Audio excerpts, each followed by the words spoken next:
नमस्कार दोस्तों, मैं आपका दोस्त बजरंग प्रजापति आपके सामने हाजिर हूं एक और ऐतिहासिक वीर शक्तिशाली योद्धा की कथा लेकर। इस बार हम देखेंगे एक शक्तिशाली वीर योद्धा लोरिक के बारे में।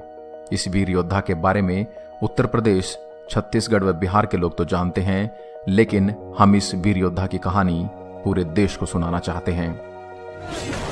इस कहानी को हमें यदुवंशी क्षत्रिय ग्रेट यादव नाम के यूजर ने भेजा है, जो कि बिहार से हैं। मैं उनका बार बार धन्यवाद करता हूं और आगे भी आशा करता हूं कि वे हमें ऐसे ही दिलचस्प किस्सों के बारे में अवगत कराते रहेंगे और हम उन पर वीडियो बनाते रहेंगे। लोरिक एक लोक विश्रुत ऐतिहासिक नायक है, जो एक बलशाली और आम जन के हितैषी के रूप में पूरे उत्तर भारत में विख्यात है। उनका जन्म बलिया जनपद के गौरा गांव में एक यादव परिवार में हुआ था। उनके काल निर्धारण को लेकर बहुत विवाद हैं। कई विद्वान इन्हें ईसा पूर्व का बताते हैं तो कुछ उन्हें मध्ययुगीन बताते हैं। यह भी कहा जाता है कि लोरिक की वंशावली राजा भोज से मिलती जुलती है। लोरिकायन पवारों का काव्य माना जाता है और पवारों के वंश में ही राजा भोज हुए थे। लोरिक अहीर जाति के थे और यह जाति एक लड़ाकू जाति रही है। जनश्रुतियों के नायक लोरिक का गहरा संबंध सोनभद्र के अगोरी किले के साथ है। यह किला अपने भव्य रूप में आज भी मौजूद है, मगर बहुत प्राचीन है और इसके प्रमाणिक इतिहास के बारे में कुछ भी जानकारी नहीं है।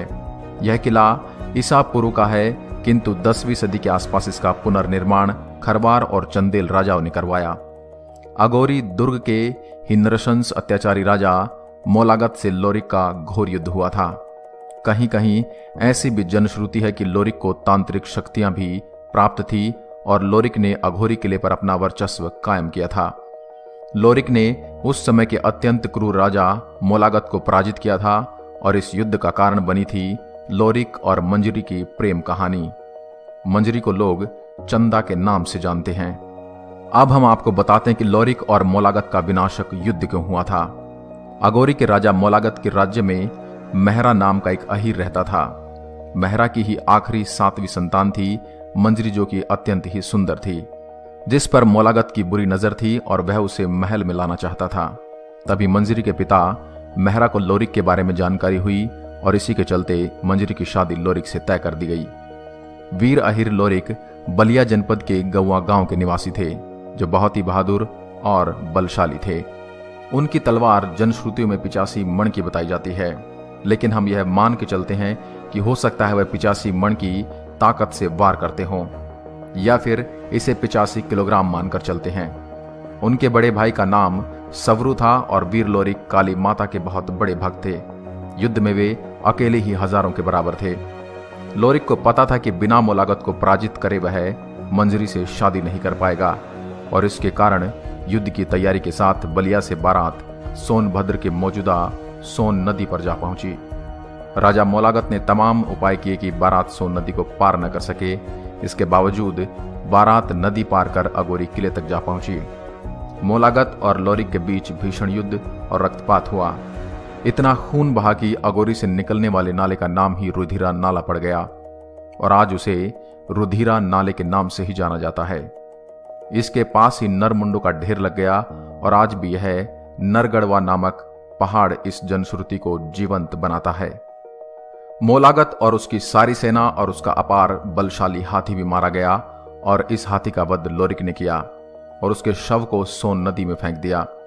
और आज भी यह हाथी का प्रतीक पत्थर किले के सामने सोन नदी में दिखता है। लोरिक के साथ मोलागत और उसके कई मित्र राजाओं से युद्ध के प्रतीक चिन्ह किले के आसपास मौजूद हैं, जिसमें से मोलागत के मित्र राजा निर्मल की पत्नी जैकवर ने अपने मारे गए पति का सर लेकर सती हुई थी और इसी प्रसंग का साक्षी एक बेर का पेड़ आज भी सतिया का बेर के नाम से प्रचलित है।